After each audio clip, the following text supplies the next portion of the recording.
Drock. I like it, Drock. All right, the Seattle Seahawks, Reagan, a team you were high on last year. They only have a 7.5 win total this year. Some key losses: Jamal Adams, Damian Lewis, Quandre Diggs, Jordan Brooks, Bobby Wagner. Some key adds: Jerome Baker, Rayshon Jenkins, George Fant. A lot of losses, a lot of names, guys that have been there for a while in Diggs and Adams and Lewis, Brooks, Wagner, a second stint. I don't know, man. I think their roster is worse on paper than what it was last year. A 7.5 win total. Do they eclipse that this year, Reagan? No, I got them going 6-11, dude. I actually have them finishing in the bottom 5 this year. Going to be one of the worst teams in the NFC, in my opinion. I'm not high on them at all. I mean, you just highlighted all the losses. I do not believe in Geno Smith at all. I actually do believe in the talent of Mike McDonald, but I mean, think about it. He's coming into one of those situations where, yeah, it's an attractive job. Obviously, Seattle's had a lot of recent success, but he's not coming in with his guys. So I think it's one of those ones where it's a terrible year. And then next year he makes a case, hey, I didn't have my quarterback. I want to go get my guys. I wouldn't be shocked if they're one of the biggest sellers at the deadline. And one of two out of Tyler Lockett and DK Metcalf. Probably Tyler Lockett, not DK, just because he's still young and, you want to build around him. But I wouldn't be shocked at all if Lockett's dealt at the deadline to a contender. Defense really lacks a lot of talent. I mean, last year I was highlighting how many big name players they had, and most of those guys were cooked. They really were. And obviously, one of the biggest debates in, why am I blanking out on his name? The corner. Oh my gosh. Tyreek Woolen. Thank you. Obviously, Tyreek Woolen, everyone was like, oh, he's one of the best corners in the league. Well, sure enough, he was benched. They only had him on punts at times in the season. So he took a major step back from year one. Everyone was crying about how he should have been the rookie of the year. Well, how did that work out? Yeah, Mr. Jets fan is pissed. It was always Sauce Gardner. It was always Sauce. But then again, I'd be hyped for a 5th-round pick having that big of an impact. But, that's another guy that took a step back. Obviously, they found a diamond in the rough in Julian Love. He's a stud. He ended up working out huge for them. And I believe they paid him a decent-sized contract in the offseason. Yeah, they did give him a decent-sized contract. That actually ended up being one of their best defensive players last year when they kind of brought him in to be one of those rotational depth pieces. Yeah, well, Julian Love just has a lot of versatility. He played outside corner in college. He can play in the slot. He can play other safety positions. So it was very much needed in that secondary. Jamal Adams just was not healthy again. Yeah, all right, go ahead. Continue. No, I was just going to say, I got him 6-11. Yeah, I got 8-9. I think they're around 500. I like a lot of the pieces that they have. It's just about putting it together, and Geno kind of rebounding off a bad year last year. I mean, through 10 fewer touchdowns last season, completion rate dropped 5%. Is that a product of the coordinator? Is that a product of the offensive line in front of him? The offensive line ranked 25th in ESPN's pass block win rate. Cross missed 3 games. Abraham Lucas only played in 6. Those 2 young tackles they had the year before that showed promise. Cross allowed 42 pressures in 14 games. Not good. Lucas did not look as good. The interior offensive line is bad. We talked about Lockett earlier, one of his worst seasons since he's been in the league. JSN, as a rookie, would like to see more. Kenneth Walker had a almost identical season stat-wise to his rookie year with 1,600 total yards, 9 touchdowns. 1,200 total yards, 9 touchdowns last year. Charbonnet came in 671 and 1 touchdown as a rookie. I didn't like that draft pick. Back-to-back years taking a running back in the second round when you could easily use that to address a more premium position when you have a running back on a rookie deal. It just didn't really make sense to me. Defensively, I like Witherspoon. He's a Pro Bowler as a rookie, 4th in defensive rookie of the year, 16th in yards allowed per coverage snap. Woolen, he did get benched, but the back half of the season, he was a lot better in coverage. He just only had 2 interceptions after he had all those his rookie year. So he certainly took a step back, which was not ideal. You already touched on Julian Love. He was awesome all over the field. They gave up a 2nd-round pick for Leonard Williams, so they had to pay him this offseason. He had 4 sacks in 10 games in Seattle, which is good. Draymond Jones, 4.5 sacks from the interior, but then they drafted Byron Murphy, who was a stud at Texas, but he's in the interior, and you just re-signed Leonard Williams. You have Draymond Jones. So I don't know how big his role is going to be this year, but I think next year he'll be an every down player for them. And he's young. He was only 20 years old last year, 2nd best in the Power 5 in pass rush rate from the interior. So I did like that pick a lot for Seattle. They took Christian Haynes in the 3rd round, guard out of UConn. So small school, but he was a stud for UConn, and he only played 4 games against Power 5 teams. Did not blow any blocks in traditional pass pro, which is three or more steps. So potential diamond in the rough there for Seattle. They need it along the offensive line. I just think it's a very average team with an average quarterback leading the charge. Rookie head coach. We'll see how it works out.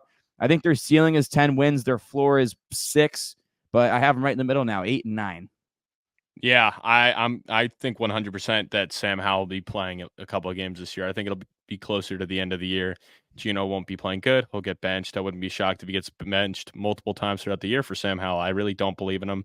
I think that's kind of why they went out and got Sam Howell for cheap because, hey, clearly Gino's not it at this point. And even if he's it enough, they're never winning a Super Bowl with him at quarterback. So I think we'll see a little bit of Sam Howell this year.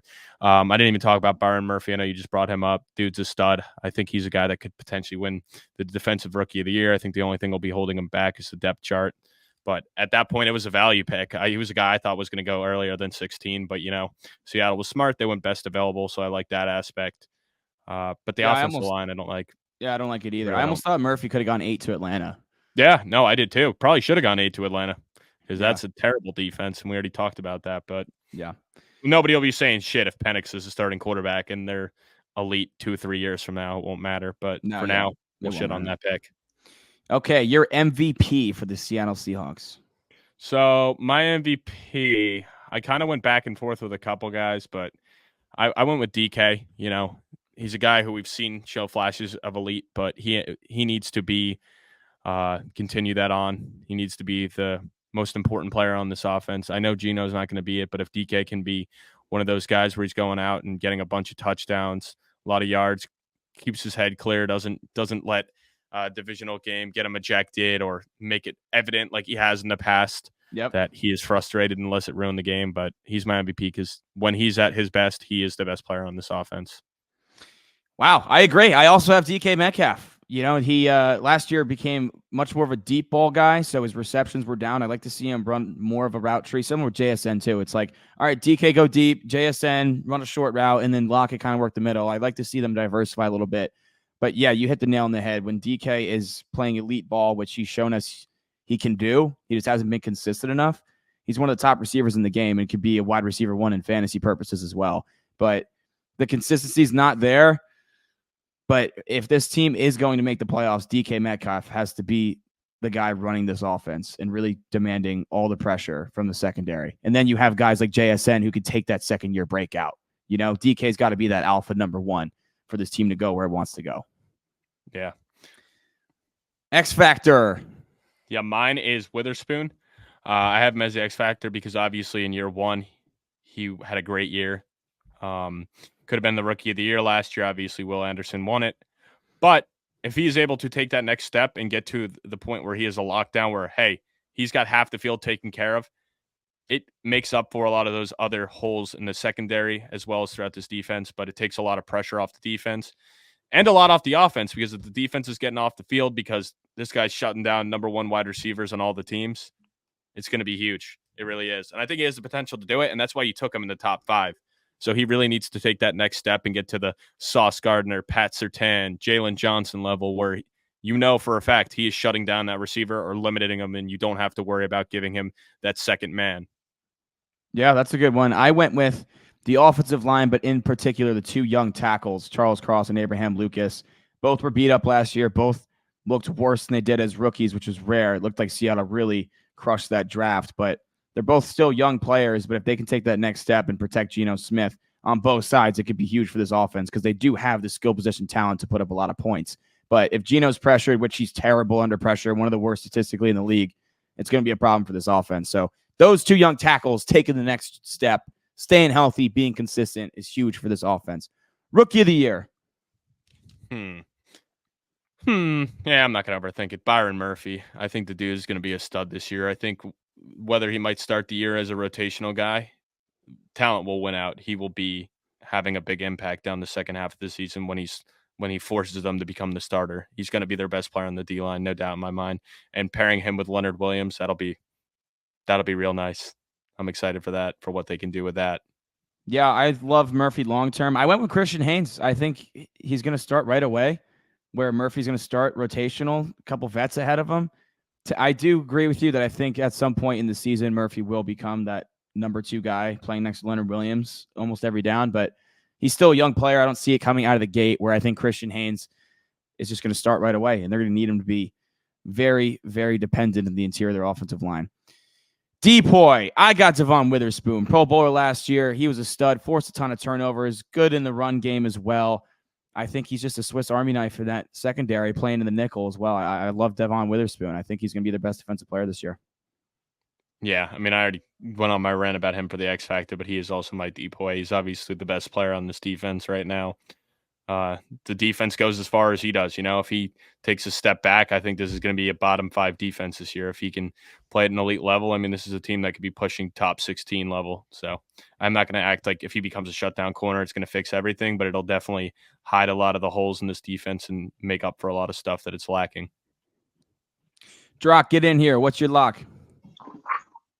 Drock baby's back.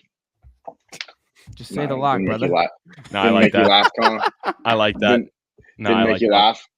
I got to bring some humor into this, because my fans love me for who I am, not for fucking all these stats and shit. All right, let's get into it. I agree. He is a fucking nerd.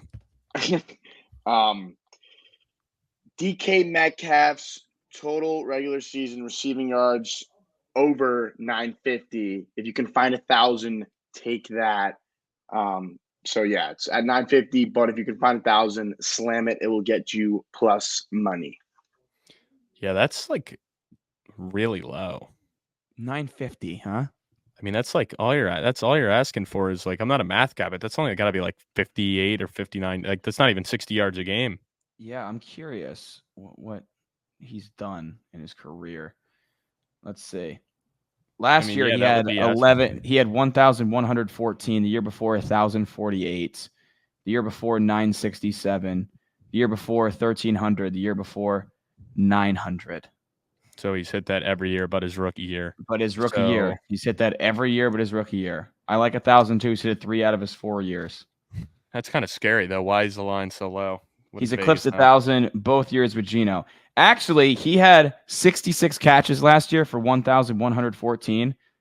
The year before, he had 90 catches, 24 more catches, but only had 1,048 yards. So he had more yards last year on 24 less receptions. That just shows you how they were using him as just a huge deep threat, where I think that number could be higher if he's worked more in the intermediate part of the field and could work after the catch. Yeah, it's only 50, 55, almost 56 yards a game you'd need. So I kind of like that a lot. That's not. I like that a lot. His line weekly is going to be set at almost 70 yards per game. So yeah, absolutely. It's going to be that 60 to 70 yard range every game. I guess a lot of that factors in is they never expect a player to play all 17. It's pretty rare. So I guess they're expecting. Yeah, but he barely misses games. I think he's played almost every game in his career. He's one of those guys. That's terrible. I mean that line that would in my books I'd be factoring him playing 15, 16 games, which I'm sure they take into account for every player. But good find, Drock. Very low. Good find, Drock. I like that one. All right.